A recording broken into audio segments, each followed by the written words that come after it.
Hello student, how are you? Fine?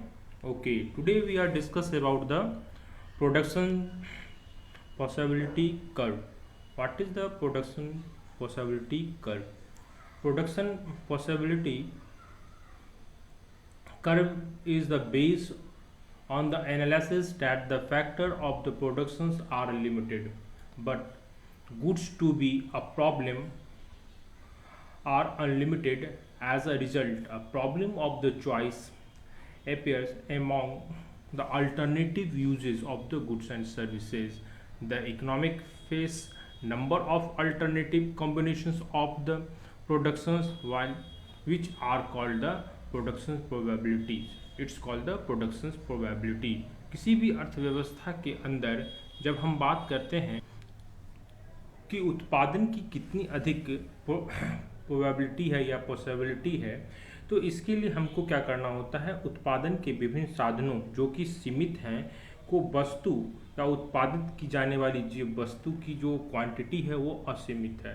तो इन सीमित संसाधनों से इन असीमित संसाधनों का जब हम प्रयोग करते हैं तो जिसके फलस्वरूप क्या होता है, अर्थव्यवस्था में वैकल्पिक वस्तुओं का प्रयोग, सब्स्टिट्यूट गुड्स के जो यूजेस हैं वो बढ़ने लगता है और इस कारण व्यक्ति जो है डिफरेंट डिफरेंट तरह के प्रोडक्शंस को करने लगता है और इस प्रकार वस्तु के उत्पादन में के अनेक विकल्प हम खोजने लगते हैं, जिसके लिए अल्टरनेटिव चॉइस जो है हम लोग फाइंड आउट करते हैं और इस अल्टरनेटिव विकल्प के सिलेक्शंस के कारण ही हम कह सकते हैं कि अर्थव्यवस्था के अंदर उत्पादन की जो संभावनाएं हैं वो तेजी से बढ़ने लगती है। तो इन संभावनाओं के द्वारा हम यह व्यक्त कर सकते हैं कि किसी भी वस्तु में जितनी अधिक उत्पादन की संभावनाएं होगी उनका अर्थव्यवस्था में मांग उतनी तेजी से बढ़ता है। दोस्तों, और किसी भी वस्तु की उत्पादन की संभावनाओं को सीमित वस्तुओं से तलाशने की, हम कह सकते हैं फाइंड आउट करने के प्रोसेस को हम कह सकते हैं कि प्रोडक्शन प्रोबेबिलिटी। प्रोडक्शन प्रोबेबिलिटी के अंदर हम लोग अगर इसको ग्राफ के हिसाब से अध्ययन करते हैं या इसको हम लोग कह सकते हैं ग्राफिकल प्रेजेंटेशन करते हैं तो ये क्या कहलाता है, प्रोडक्शन प्रोबेबिलिटी कर्व कहलाता है। तो जब इस उत्पादन की विभिन्न संभावनाओं को या कह सकते हैं पॉसिबिलिटी को हम कर्व के थ्रू, ग्राफ के थ्रू प्रेजेंटेशन करते हैं तो ये क्या कहलाता है, प्रोडक्शन प्रोबेबिलिटी कर्व कहलाता है।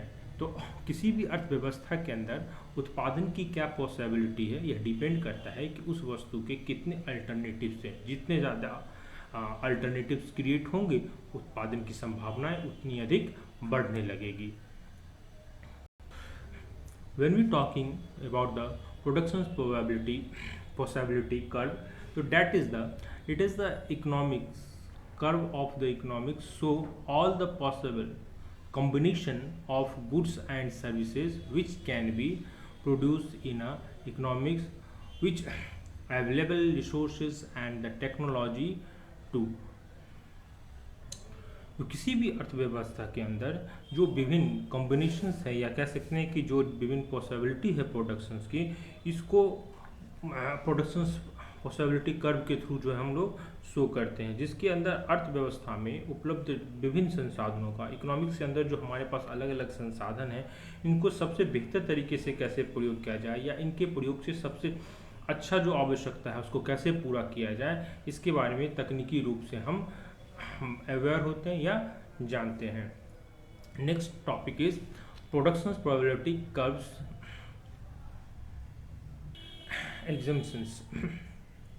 प्रोडक्शन प्रोबेबिलिटीज कर्व की जो मान्यताएं हैं या एग्जम्पशंस जो हैं इनको हम कैसे शो कर सकते हैं। पहली मान्यता है fix and limited quantity of the factor of the production. हमारे पास जो उत्पादन के संसाधन हैं या जो साधन हैं उनकी मात्राएं बहुत अधिक है, जिसके कारण हम क्या करते हैं कि एक वस्तु को के प्रयोग के लिए दूसरी वस्तु को हम लोग सेक्रीफाइस कर देते हैं, या हम कह सकते हैं एक प्रयोग के लिए दूसरे प्रयोग को, एक यूटिलाइजेशन के लिए दूसरी यूटिलाइजेशन को हम लोग सेक्रीफाइस करते हैं। इसका रीज़न सबसे बड़ा क्या है कि हमारे पास जो संसाधन उपलब्ध है उनकी स्थिति जो है या कह सकते हैं उनकी अवेलेबिलिटी जो है वो काफ़ी कम होती है। इसलिए जब हम एक वस्तु को प्रयोग करते हैं, अगर हम उसके अल्टरनेटिव्स को सेलेक्ट करते हैं तो पहली वस्तु को हमको त्याग करना होता है, उसकी उपयोगिता को छोड़नी होती है।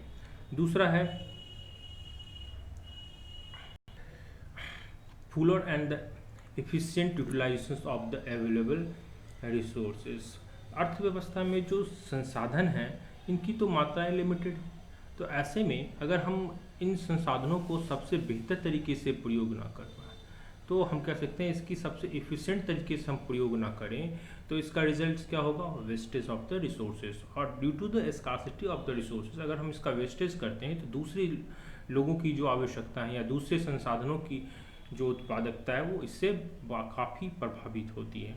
इस कारण किसी भी अर्थव्यवस्था के अंदर जब हम रिसोर्सेज को प्रयोग करते हैं तो हमारा कोशिश यह होता है कि फुल और इफ़ेक्टिव कह सकते हैं, एफिशिएंट कह सकते हैं, उसका हम प्रयोग करें ताकि हम उन वस्तुओं से अधिक प्रोडक्शंस कर सकें और ज़्यादा से ज़्यादा हम अपनी आवश्यकताओं को पूरा कर सकें।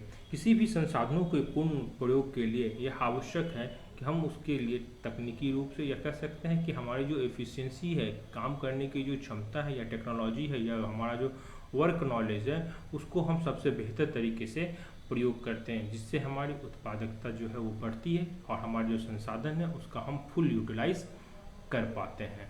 नेक्स्ट है constant and the given technology. अब कांस्टेंट टेक्नोलॉजी के कारण क्या होता है? अगर हम किसी वस्तु की सबसे ज़्यादा उपयोगिता करनी चाहते हैं या सबसे ज़्यादा उसको प्रयोग करना चाहते हैं, तो हमको जो है हमारी टेक्नोलॉजी या हमारे जो इम्प्रूवमेंट्स है प्रोडक्शन के सेक्टर्स में, उसको काफ़ी तेज़ी से डेवलप करना होगा। अगर हम ऐसा नहीं करते और ट्रेडिशनल अप्रोच या ट्रेडिशनल मेथड्स के थ्रू इस प्रोडक्शंस को हम लोग यूज करते हैं, तो इससे क्या होगा कि कांस्टेंट यूजेस जो है वो टेक्नोलॉजी जो है हमारा कांस्टेंट होगा और इस कारण जो हमारी उत्पादन है वो प्रभावित होगी। इसलिए हम कह सकते हैं कि अर्थव्यवस्था के अंदर जो है कांस्टेंट एंड गिवन टेक्नोलॉजी, जो हमारे पास टेक्नोलॉजी है उसको हम लगातार प्रयोग करते हैं ताकि जो हमारी उत्पादन कुशलता या हम कह सकते हैं हमारा जो वर्क स्किल है वो काफ़ी इफेक्टिव तरीके से प्रोडक्टिविटीज़ के ऊपर अप्लाई किया जा सके। To goods. अर्थव्यवस्था में उत्पादक की संभावनाएं को बनाए रखने के लिए हमको हमेशा कॉम्बिनेशंस को फाइंड आउट करना चाहिए। एक कैपिटल गुड्स, एक कंजम्पशन गुड्स को फाइंड आउट करना चाहिए। इसलिए हमेशा अर्थव्यवस्था के अंदर ये प्रोबेबिलिटी दिखलाती है कि हमको दो तरह के गुड्स के संयोग को या कह सकते हैं प्रोबेबिलिटीज़ को फाइंड आउट करना चाहिए। जैसे विट्स एंड कॉटन, हम इसमें एक कैपिटल गुड्स है कॉटन और विट्स हमारा क्या है? कंज्यूमर गुड्स है। तो इन दोनों की कॉम्बिनेशंस के थ्रू जो हम क्या करते हैं, अधिक से अधिक प्रोडक्शन प्रोबेबिलिटीज़ को फाइंड आउट करते हैं, जिससे दोनों के बीच बैलेंस बना रहे।